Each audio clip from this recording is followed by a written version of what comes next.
Rizkano Anggreni from Politeknik Perkapalan Negeri Surabaya, and now I want to explain about how to set the Z0 point at CNC milling machine 3-axis.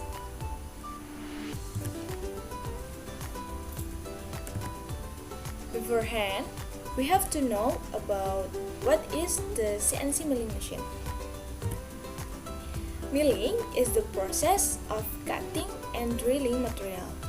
CNC milling is machine with operated by CNC, or we can call computer numerical control. And CNC milling machine have many types like CNC milling 3-axis, 4-axis, 5-axis, and etc. Now we are going to how to set the Z0 point at CNC milling. First of all, we need to put up the reference tool.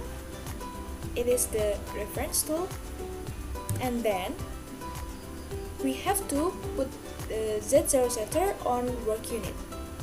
It is the Z0 setter and it is the work unit. After that, the reference tool touched to Z0 setter until the needle reach 0 number. And the next, we go to the offset menu and then we can click. After that, we go to the work menu and we can click.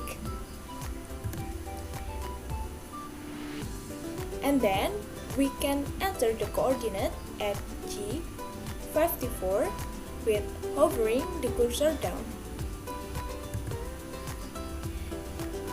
And then we can input Z50